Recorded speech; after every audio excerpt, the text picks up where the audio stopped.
everybody, my name is Troublemaker. This is Wargame AirLand Battle, and I have a NATO versus Pact with the love of my life.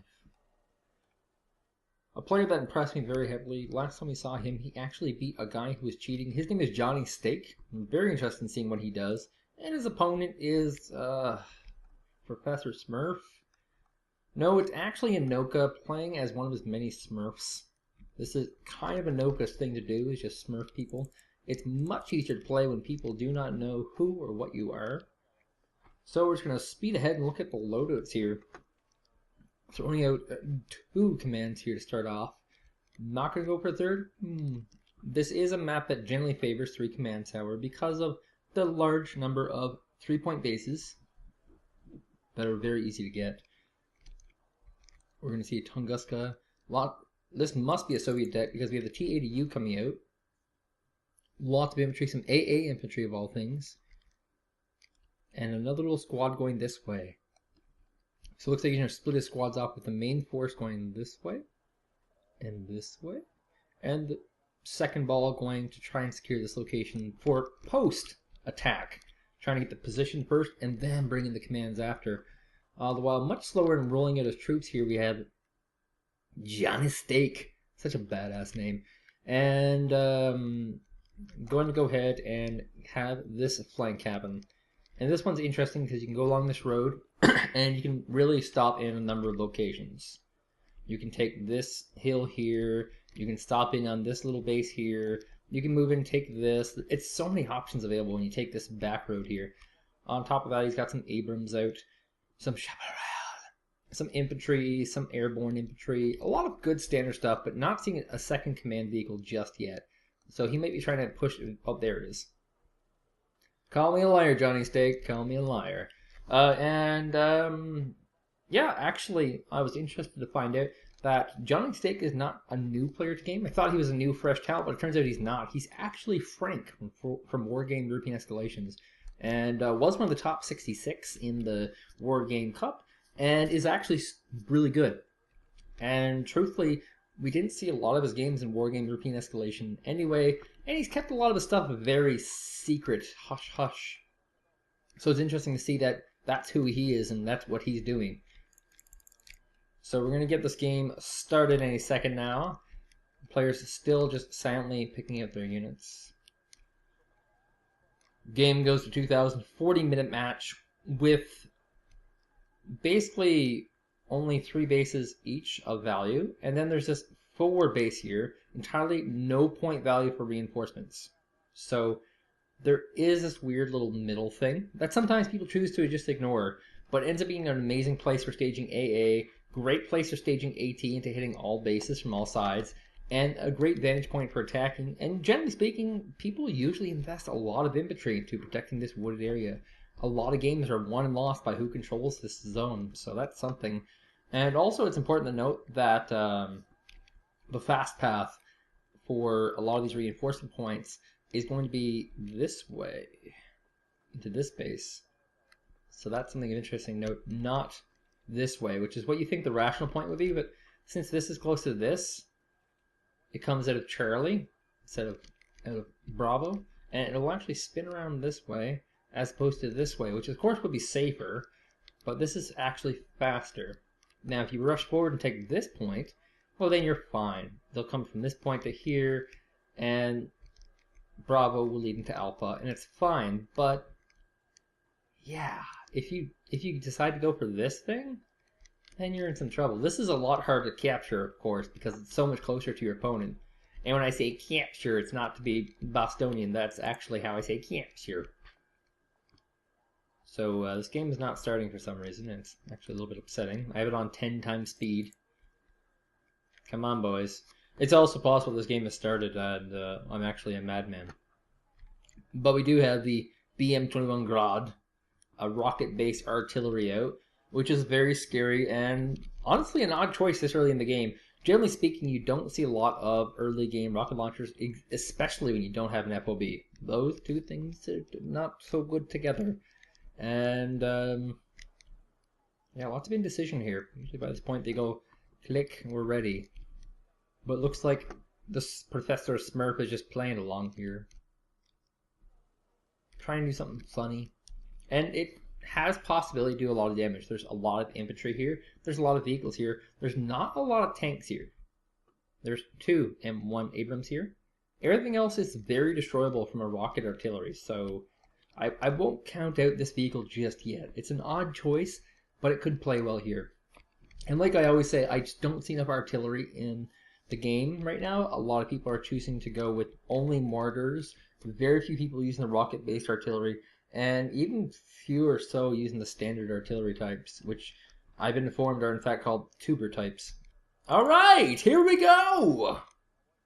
I yell at the top of my lungs, as the game has finally begun, waiting 20 minutes on you, probably Professor Smurf, as the main ball of his army will be rolling forward, and goddamn, look at those graphics!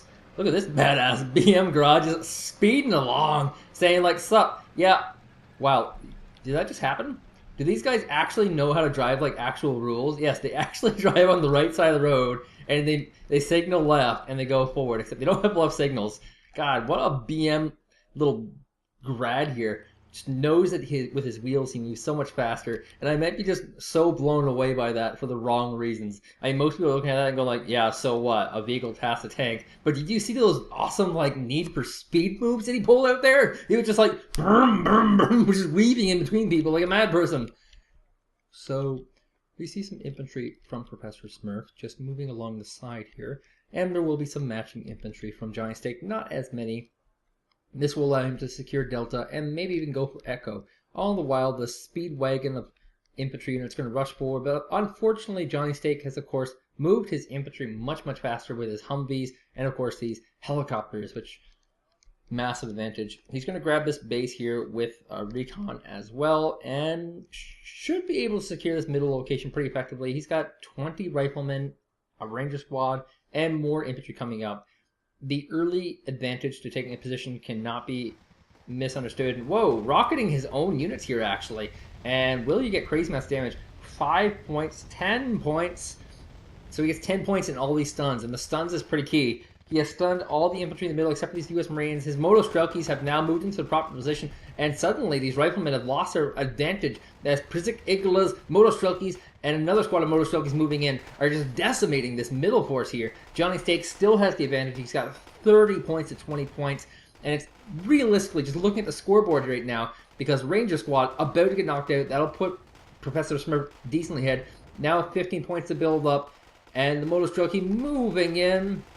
There's a BTR 60 PB, by the way, moving around the flank to try and get some nice pot shots in. 32 Moto Strelkies versus a handful of units. He might just grab this position. The T-72 is moving up. It's getting rocketed, however, by the riflemen.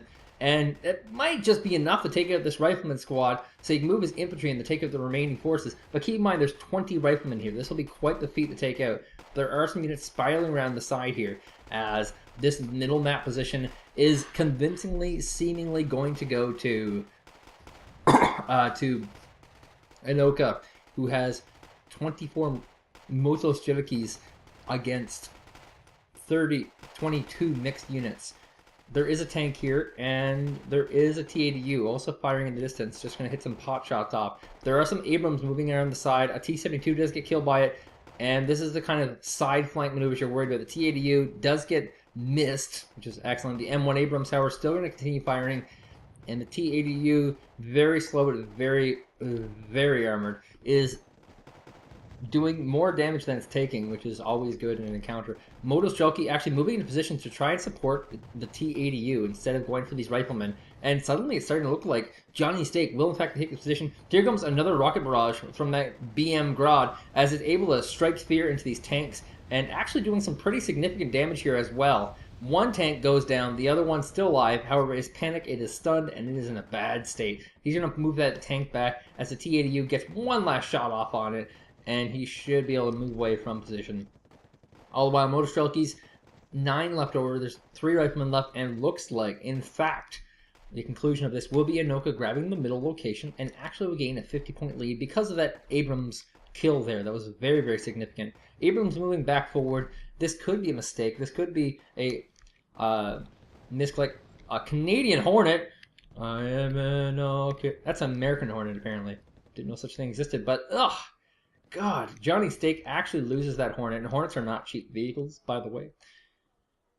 Enohka, huge lead right now. Roughly 25% of the points needed to win this match already done. This infantry squad is actually dropped off at this forest base, and there's another one on the side here. This could be used for spotting for bombers, for artillery, could be seeing the spot, what kind of units are coming out, all sorts of stuff. The M1 Abrams looks like it should go down if it continues like this. T-72 in range to use these tank destroyer prototypes, and he has a T-80U barreling down with these reflex rockets. So that's pretty brutal. And the Abrams just barely gets away. Barely gets away. In fact, it gets into a great position to actually fire without being fired upon. And no, it will completely escape.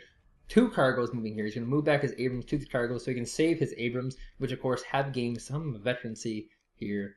By comparison, looks like we have lots of veterancy here from Enohka, just pounding and destroying with these T-72s. He should move his T-72 in the woods here, however, to try and chase down this Abrams. Now keep in mind, there's a huge difference. The T-72 has this tank destroyer type weapon on it. You can tell it by the long funnel and then like a little opening in it. And he does in fact get the Abrams.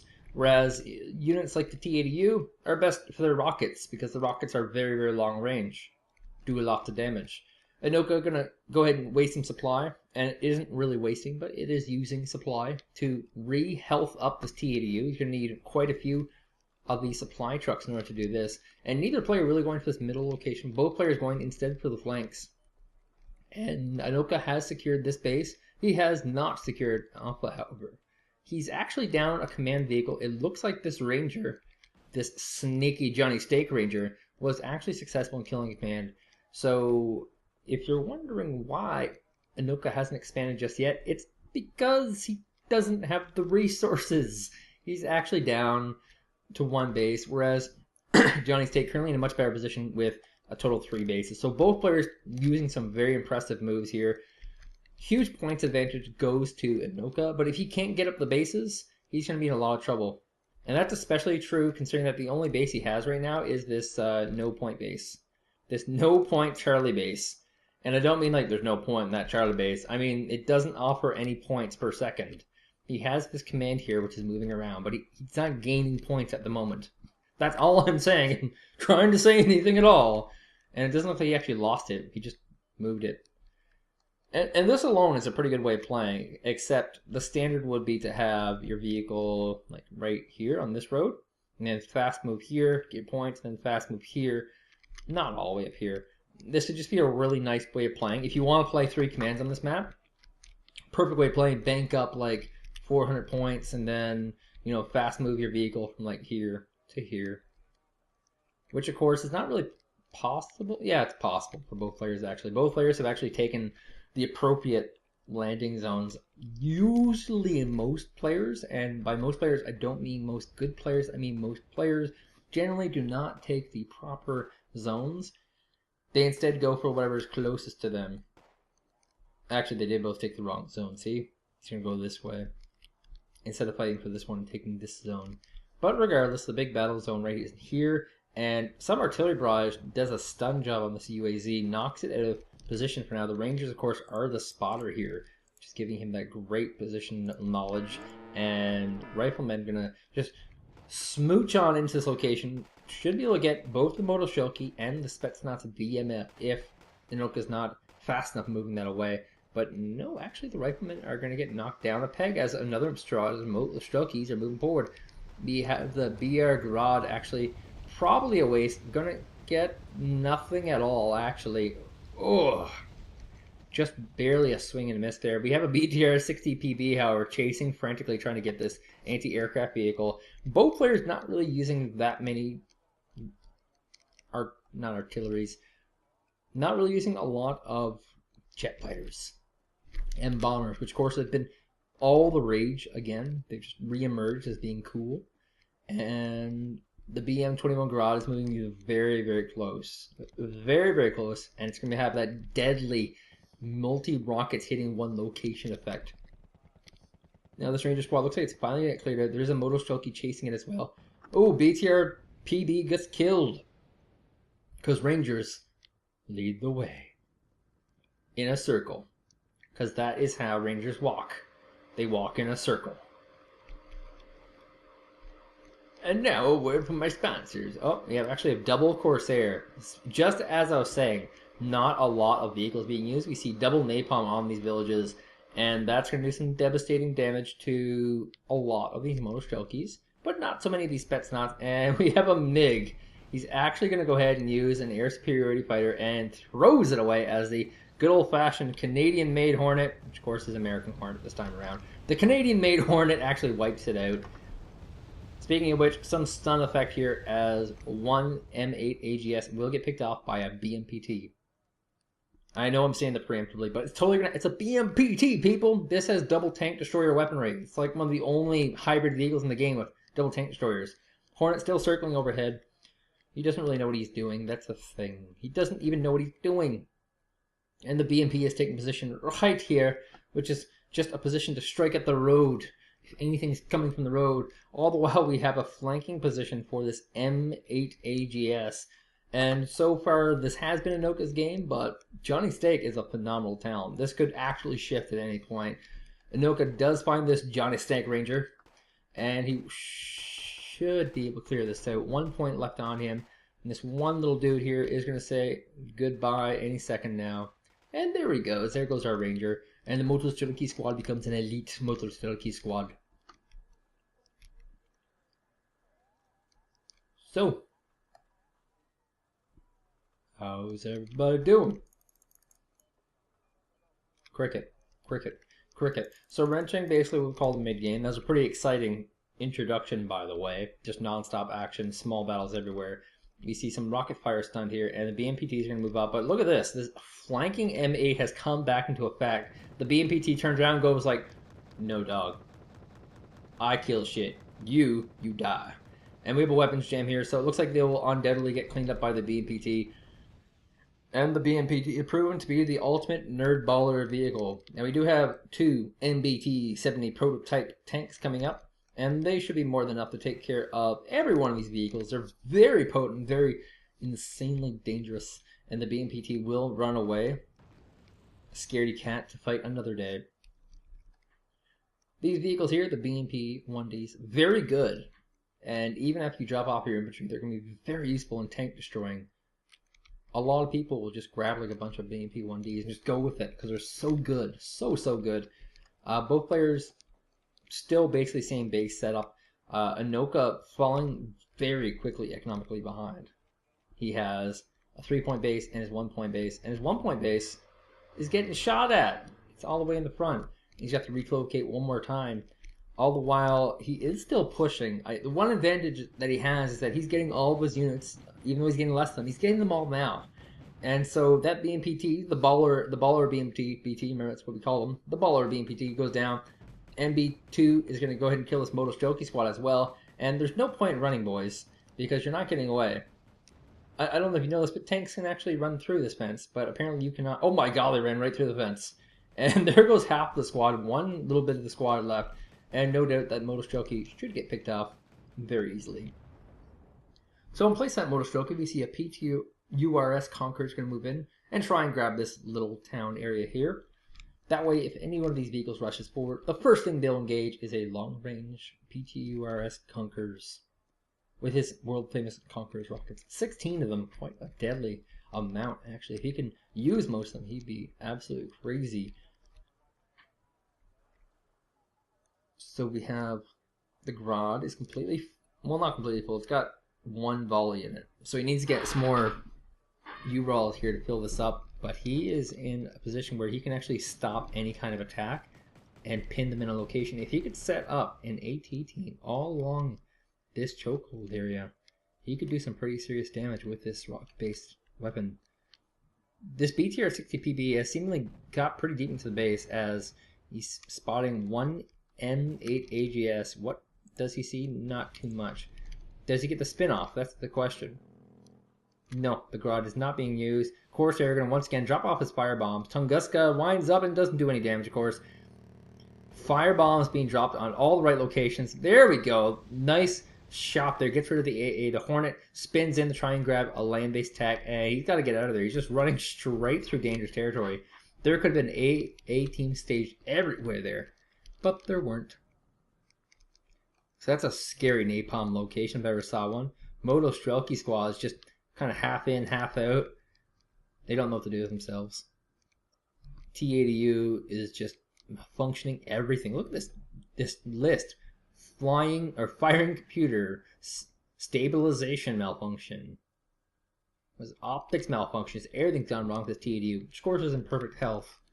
That's just how computers work. It breaks down for no reason whatsoever. Here comes our spin of our MBM21 grad. And it's going to hit this pocket of units here. And we are going to see some terrible, terrible damage. No. Actually, complete miss there. Not quite the killer damage we were looking for. He's actually resupplying his infantry here, which of course I'm sure he's trying to actually resupply his tank. But he's actually resupplying some of his infantry, so very good on him. Very few people resupply their infantry. For good reason, because infantry are pretty cheap. Looks like Johnny Steak runs into an ambush, however. Infantry on the left, vehicles on the right. And the BTR-60PP is going to try and micro away from this infantry unit, but ooh, it gets the stun. And will he be able to get away? It looks like he's still going to get away. And the rifleman's just going to continue chasing, I guess. Maybe he'll grab position in this town. Maybe that's what he's going for. The PB's going to go ahead and go a little bit of deking and duking here. A little bit of route on this M1, which is going to drive it right into the Moto Strelki, which should undoubtedly be the end of it. Because, as we learned last week, infantry can go on mountains. That's badass. And this is just really micro-intensive, I should note. Having to babysit this while looking at the rest of the map. Because this isn't the only thing he's doing right now. He's doing other stuff. But he's also doing this. Just paying a lot of attention to microing this thing very specifically. Just so he can kill a few riflemen with an anti-infantry vehicle. Which most people don't want to do. Most people are willing to throw away their anti-infantry vehicle and leave these two infantry behind. Oh, no, not Enohka. He is a obsessive, compulsive, elite psycho killer. There we go. While I was paying attention to that, we missed the napalm attack here on the PTRS Conquerors. One Huey comes up, but is immediately shot down by a Tunguska from the distance with its Saklos style AA. And a T80U is going to go for the crazy long distance shot, one of the longest distance shots in the game. And here comes another one of these UH-1H Hueys coming in to try and do a little bit of pot shot damage to this T80U. Of course, one of the advantage of the helicopter is that it can get to great flanking positions relatively easy. It's not even certain that Enohka is paying attention. Oh, here he's moving the Tunguska. And Johnny Steak, not seeing a thing with the Huey, doesn't realize that the end is near. I said, the end is near, boy. Right into the forest he goes. Let's see if he can crash anywhere. No. Oh, there we go.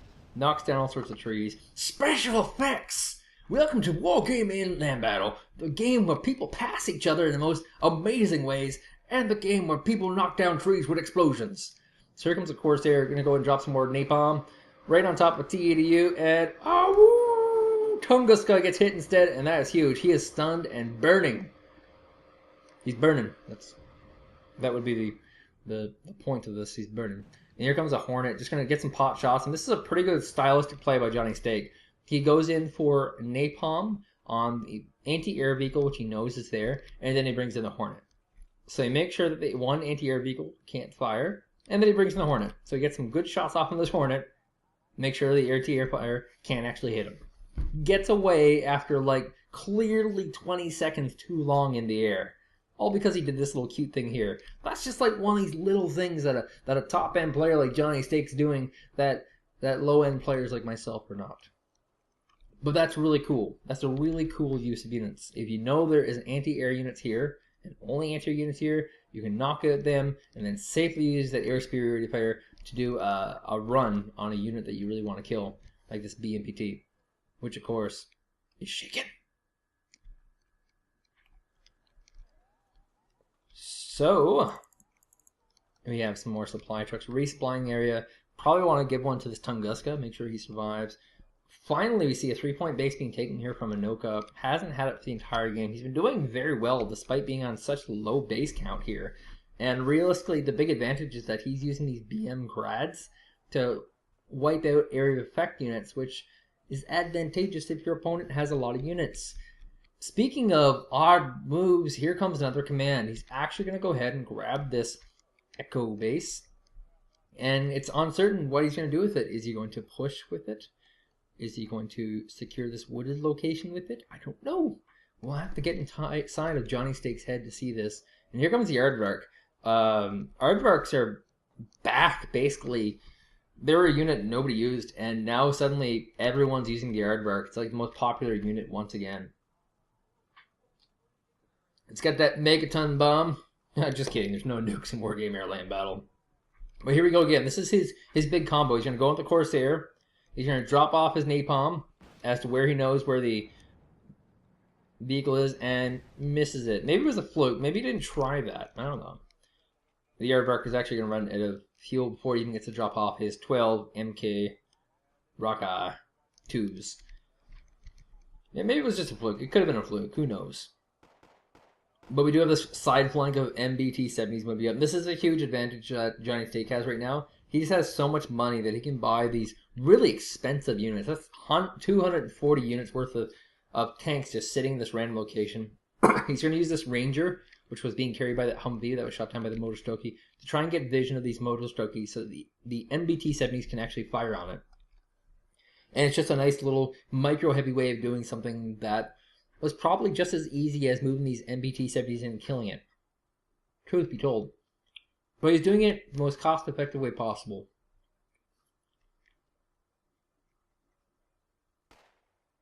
But he should turn off his guns, of course. Now, does he move in the MBT-70s? That would be the way to go, I think. Yes.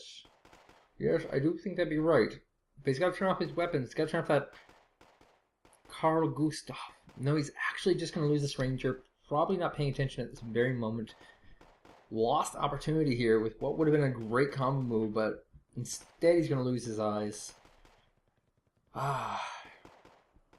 Speaking of craziness, oh my god, where did this UH-1H Huey sneak in here? Johnny Steak, you badass, you. Just sticking in here with your Huey, and can he actually kill this UAZ? That is actually crazy cool. Sneaks one in, but no, it goes down just in time. I give him a 3 out of 5 for effort there. That was absolutely beautiful. Just what path could he have gotten in here? Maybe across here? Just sneak that in? Crazy. Speaking of which, he's moved into the Lob 25 territory. Lob 25s, of course, pre-patch were the most overpowered unit in the game. Everyone just spammed Lob 25s. And now we're going to go with the non-micro approach, in which he comes in with his tanks and just pushes in very easily, not needing to use the Rangers whatsoever. And oh my god, rocket fire! Any stuns here? We have a stun on the first one and a stun on the second one. Once again, no damage being done realistically because they are tanks. But does get a lot of stunning action there. Slows it down a little bit, not too effective. 60, count them, so 60 US Marines being deployed into this bush area, trying to secure this road. And now that he has this location, he just wants to grab this path here. He wants to get this village taken back, because if he can get that back, he can push into this zone or he can attack forward. He has that choice. Speaking of MBT-70s getting completely owned by T80U and some T72 love, yes, that's happening right now. As we speak, there it goes. Enohka is now 3/4 of the way to victory. He's going to continue pushing his T-72s through the woods, wants to get these MBT-70s so desperately. And just the beauty of these tanking positions is absolutely great. And if you're new to the game and you're looking for great advice, my advice when doing tank engagements is have some tanks that hit from the front and have some tanks that hit from the side. That way, if he turns to the side to hit your tanks, or he hits front, you always have one guy hitting from the side for the bonus damage. Every side hit and every back hit gives you bonus damage. I believe it's called weak armor bonus. It's like a crit. And there we go. All the MBTs gone down. 350 points until Enohka's victory. And it's almost certain now. The scores are really bad. Johnny Steak is actually a much better player than what the score reveals. Could be a bad match for him. Speaking of weird encounters, there's a BMPT in the woods stunning and dealing with this US Marine squad in such a convincing way. Has already wiped out 12 of them. So this is just going to continue getting bad. It's definitely not getting better. Another BMPT moved in here. Aardvark bomb coming in. What's he going to destroy? Did he destroy anything? I think he just lost his aardvark. Oh, he hit over here. And he actually did a pretty considerable amount of damage. 50% health points on both units. The Bookme is such a crazy killer unit, but unfortunately not enough saturation of Bookmes. He probably needs 1 or 2 more Bookmes and he can get rid of those air fighters completely. But the one Bookme, unfortunately, just not enough. BMPT is completely still just smashing this U.S. Marine squad. U.S. Marine squad, of course, not that valuable. But still, it's those little nickel and diamond things. Enohka, a very good player, just completely smashed Johnny Steak there. No hands or busts. Johnny Steak leaving the match early. Good game to Enohka. Good game to Johnny Steak. That's my matches for the week. My name is Troublemaker, and I'll see you next week. Subscribe, like the video. See you guys then.